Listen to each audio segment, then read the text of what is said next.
जादुई खाना। पालमपुर गांव में चंदू नाम का एक किसान रहता था। चंदू बहुत ही ईमानदार था। उसकी पत्नी और एक बूढ़ी माँ थी। चंदू के पास एक छोटा सा जमीन का टुकड़ा था जिस पर वह खेती करता था। लेकिन पिछले कई सालों से चंदन की कोई भी फसल अच्छी नहीं हो रही थी। चंदू की पत्नी, अजी सुनिए, अब तो घर में थोड़ा सा भी अनाज बचा है। माँ जी की तबीयत भी ठीक नहीं रहती, आगे क्या करेंगे आप? चंदू, मैं जानता हूँ सुमित्रा, पर तुम ही बताओ मैं क्या करूँ। न जाने मेरी फसल हर बार खराब हो जाती है। चंदू की पत्नी, मैं जानती हूँ जी। खैर जाने दीजिए, मैं आपके अच्छे से जानती हूँ, आप कुछ न कुछ कर ही लेंगे जी। अगली सुबह चंदू अपने खेत की ओर जा रहा होता है कि तभी उसे एक आवाज़ आती है जो कि चंदू का पड़ोसी होता है। उसका नाम जगदीश होता है, जो एक लालची और व्यक्ति होता है। जगदीश, अरे चंदू भैया, कहाँ खेत जा रहे हो? अब रहने भी दो, आखिर कब तक अपनी फसलों की आस में रहोगे? चंदू, अरे जगदीश भैया, मैं तो पूरी मेहनत करता हूँ। मुझे पूरा यकीन है कि आज नहीं तो कल मेरी मेहनत जरूर रंग लाएगी। इसके बाद चंदू अपने खेत पर पहुंचता है और अपने फावड़े से थोड़ी सी जमीन खोदना शुरू कर देता है। वहां वह कुछ जमीन बीज प्याज के बो देता है। चंदू, मैंने प्याज के नए बीज बो दिए हैं, भगवान करे इस बार मेरी फसल अच्छी हो जाए। माँ, चंदू, अरे आ गया बेटा, काफ़ी देर लगा दी बेटा। चंदू, माँ, वो मैंने आज खेत में प्याज की नई फसल बोई है, इसलिए माँ, इसलिए घर आने में देर हो गई। तुम बताओ तुम्हारे पैरों का दर्द कैसा है? माँ, वैद्य जी के पास एक औषधि है, लेकिन मेरे पास तो वह पैसे ही नहीं थे। चंदू, अरे माँ तू चिंता मत कर, मैं कल वैद्य जी से तुम्हारे लिए औषधि ले लाऊंगा। माँ, अच्छा चल ठीक है। इसके बाद चंदू अपने कमरे में जाता है। चंदू, मेरे पास तो एक रुपया भी नहीं है, औषधि कहाँ से लाऊंगा? अगली सुबह चंदू वैद्य जी के पास जाता है, जो काफ़ी बूढ़े थे। चंदू को देखते ही, वैद्य बेटा कैसे आना हुआ? चंदू, कल माँ कह रही थी कि अपने पैर दर्द की औषधि बनाई है। माँ के पैरों का दर्द बढ़ता ही जा रहा है, लेकिन मेरे पास पैसे नहीं है। इस बार भी मेरी फसल अच्छी नहीं हुई है। बाबा, मैं क्या करूं? वैद्य, अरे बेटा, मैं बहुत बूढ़ा हो चुका हूं, जंगलों के पेड़ पौधों से मैं भी औषधि बनाता हूं। लेकिन बेटा, तुम्हारी मजबूरी को देखते हुए मैं तुम्हें औषधि देता हूं, लेकिन तुम्हें इसके बदले में मुझे 5 दिन तक भोजन कराना होगा। चंदू, ठीक है बाबा। इसके बाद बाबा उसे एक कांच की शीशी देता है, जिसे लेकर चंदू अपने घर आता है। घर पर उसकी माँ और बीवी होती है। चंदू, माँ, यह लो मैं तुम्हारी दवा। माँ, अरे पता था मुझे बेटा, अब मैं बहुत जल्दी ठीक हो जाऊंगी। तेरे जैसा बेटा पाकर मैं बहुत धन्य हो गई बेटा। चंदू, यह तो मेरा फर्ज था। चंदू की पत्नी, सुनिए जी, सच सच बताइए, आपके पैसे कहाँ से आए? क्या किसी से आपने उधारी ली है? चंदू, नहीं भाग्यवान, मैंने किसी से उधारी नहीं ली, वैद्य जी ने मेरे से नहीं लिए। चंदू, सुमन, वैद्य जी ने कहा है कि औषधि के बदले में उन्हें 5 दिन का भोजन कराए। चंदू की पत्नी, क्या कहा आपने? आपको पता है ना, रसोई घर में सिर्फ सीमित भोजन ही बचा है। ऐसे में अगर हम 5 दिन तक वैद्य जी को भोजन देते रहेंगे तो मैं आपको और माँ जी को क्या खिलाऊंगी? चंदू, मेरे पास दूसरा और कोई रास्ता नहीं है, माँ के लिए औषधि लेनी बहुत ज़रूरी थी।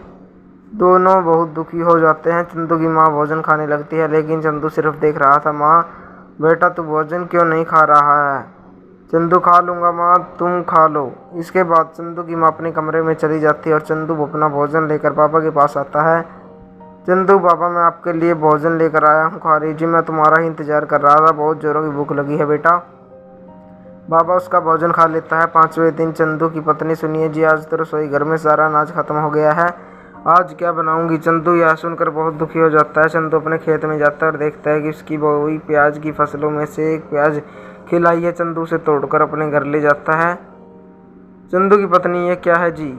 एक प्याज से क्या होगा भला? वह एक आटे के डिब्बे को खोलता है। चंदू, तुम इस आटे की रोटी बना दो। चंदू की पत्नी, इस आटे की तो केवल एक ही बहुत ही छोटी रोटी बन पाएगी।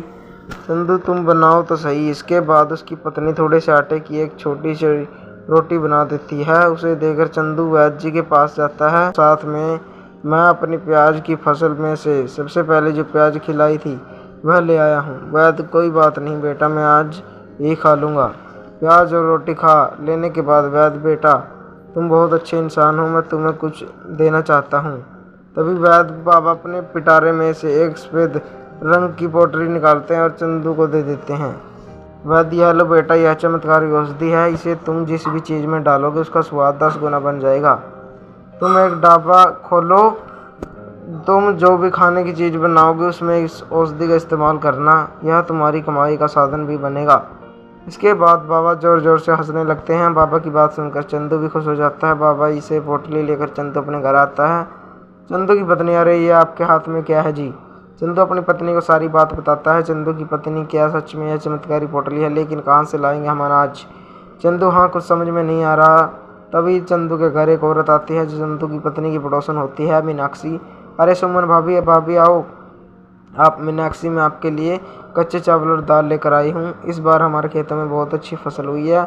अब चंदू भाई का तो पूरे गांव में पता ही है, इनकी फसल तो कहाँ अच्छी हुई होगी, तो सोचा थोड़ा बहुत आपके घर ही दे देती हूँ। सुमन, बहुत बहुत धन्यवाद भाभी जी आपका। मीनाक्षी, अरे नहीं भाभी जी, आप इतनी अच्छी हैं तो मैं ले आई आपके पास। सुमन, यह देखिए जी कितने सारे चावल और दाल हैं। इसके बाद चंदू और सुमन दोनों साथ में दाल और चावल बनाने लगते हैं। दाल चावल बन जाने के बाद चंदू, चलो सुमन, अब इसमें बाबा की दी हुई चमत्कारी औषधि मिलाते हैं। सुमन, हाँ आप ही डालिए। चंदू दाल चावल में औषधि डालता है। तभी चंदन के पास गांव का एक युवक आता है। युवक, अरे चंदू भैया, अभी ये कौन सा नया धंधा खोल लिया है दाल चावल का ढाबा? पर मुझे लगता नहीं है कि यह अभी चलेगा भाई। चंदू, अरे भाई एक बार खाकर तो देखिए, हम दोनों मियाँ बीवी ने बहुत मेहनत से बनाए हैं। युवक, अच्छा अच्छा ठीक है, खा लेता हूँ तुम्हारे साथ हाथ के बने हुए दाल चावल, लेकिन पहले यह तो बताओ कि कैसे दिए हैं? चंदू, बस 10 की प्लेट है भाई। युवक, हाँ ठीक है भाई, लगा दो।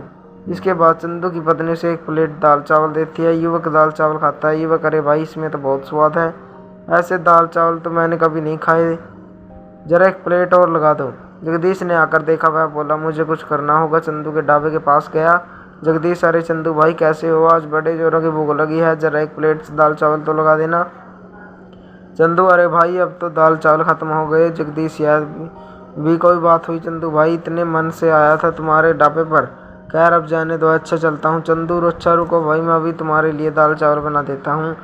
तभी जगदीश उसकी औषधि चुरा लेता है। चंदू वापस उसी बाबा के पास जाता है। चंदू, बाबा वो पोटली जो आपने मुझे दी थी वह किसी ने चोरी कर ली, अब क्या होगा बाबा? वैद बेटा तुम चिंता मत करो, जिसने भी वह पोटली चुराई होगी उस पर उस औषधि का उल्टा असर होगा। लेकिन बेटा तुम उदास क्यों होते हो? तुम्हारी सच्ची निष्ठा और लगन के आगे इसका इतना महत्व भी नहीं। तुम जाओ और फिर से अपने ढाबे पर जाकर उसी प्रेम और निष्ठा भाव से दाल चावल बनाओ। तुम देखना गांव वालों को तुम्हारे बने यह दाल चावल बहुत ही पसंद आएंगे। उधर जगदीश भी अपना ढाबा खोलता है। वह खूब सारे दाल चावल बनाता है और उसमें वही औषधि मिलाता है। गांव का एक व्यक्ति उसकी दुकान पर जाता है। आदमी, अरे भाई जरा एक प्लेट दाल चावल तो लगा दो। जगदीश, हाँ भाई अभी लगा देता हूँ।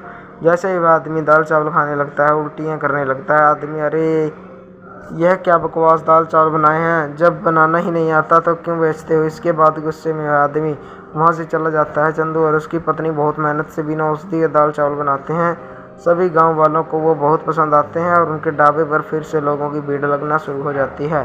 तो दोस्तों कैसी लगी आपको ये कहानी, कमेंट करके जरूर बताएं। अगर आप हमारे चैनल पर नए हैं तो चैनल को सब्सक्राइब करें।